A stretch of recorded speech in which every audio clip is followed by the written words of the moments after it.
Ito na yung ganap namin dito sa Pilipinas. The life begin in the Philippines.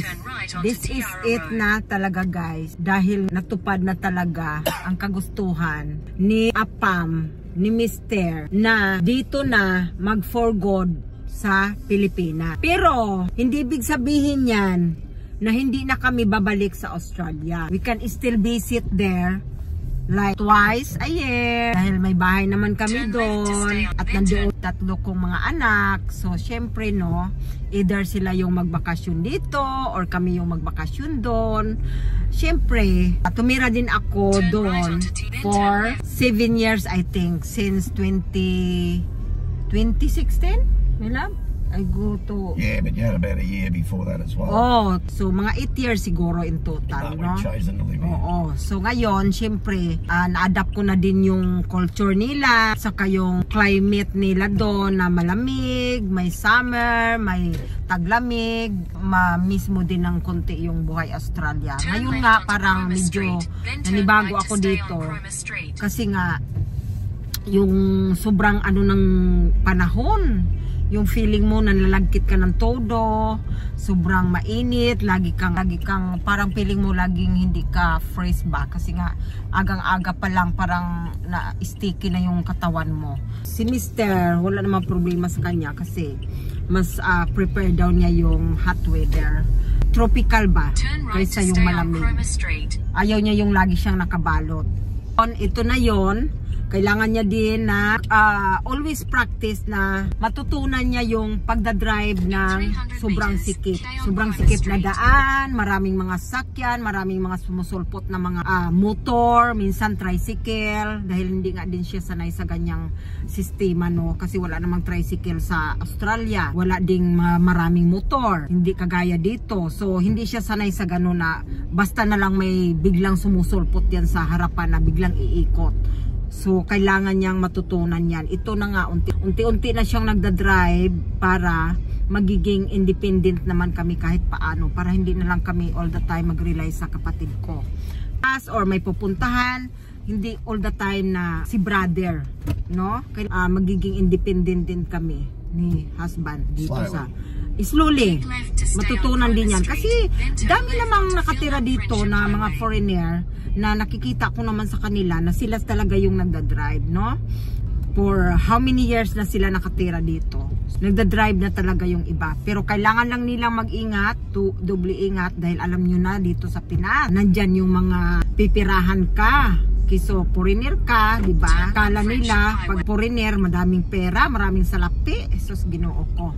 Parehas lang naman yan dito or doon sa atin. May mayaman, may katamtaman lang din. So, dapat hindi ganun, di ba? Ang pananaw ng mga tao. Kaya, kawawa nga yung mga ano dito scam ng mga Pilipina dahil may nakita akong mga foreigner na naghihirap na nandyan na sa kalsada. Sobrang kawawa sila sa totoo lang kasi naging ganun ang buhay nila dito. Imbis na pumunta sila dito para maging okay ang buhay kasi daw cheaper nga dito sa atin, mura.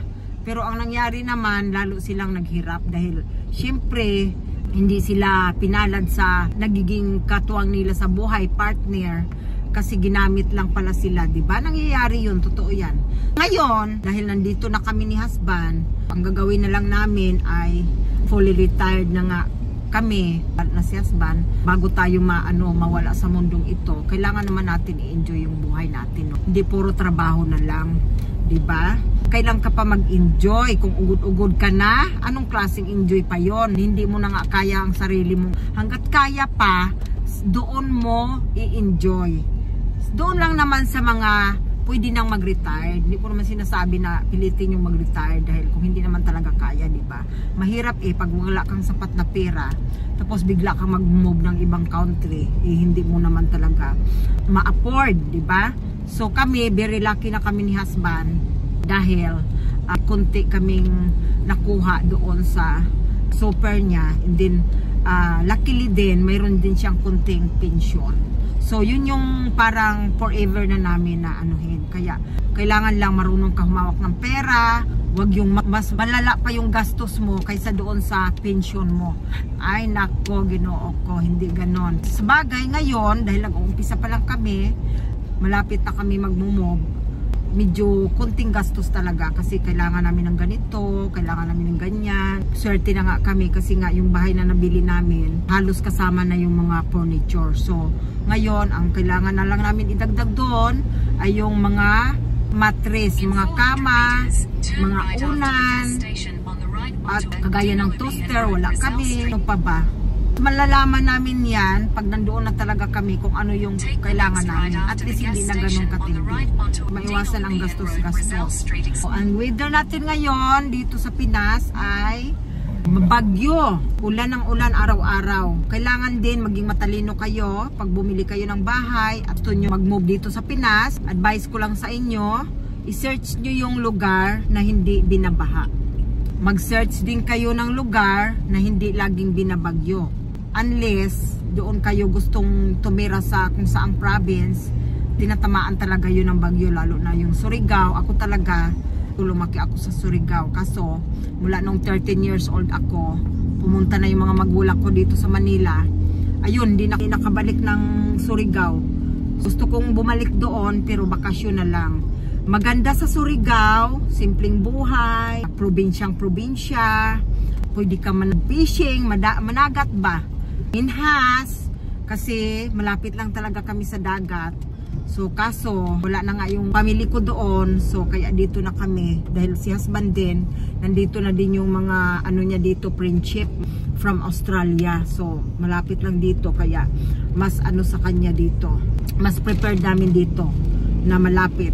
Ang nabili naming bahay ay I think mga ipagbalagay na natin 1 hour pumunta dito sa Angeles, Pampanga kasi sakop na kami ng Bataan eh. So ang problema kasi inlex naman yung daan pag pumunta siya dito na mayroon silang mga ganap about sa kanilang foundation na yan na tumutulong sa mga bata na may mga kapansanan. So tinutulungan nila yun, binibigyan nila ng mga wheelchair. At yun ang talagang hilig ni Apam na tumulong sa ganun. Walang bayad yun ha. Kumbaga ano lang, masaya siya sa ganun eh. So hinahayaan ko na. Yun naman ay every once a week, minsan twice a week. Depende kung may ganap pang iba. Pupunta sila sa ibang barangay. Doon naman sila magtulong magbigay ng mga gamot. One time nakasama ako last year ba yun? Nakasama ako kay Apam doon sa ganap na yon.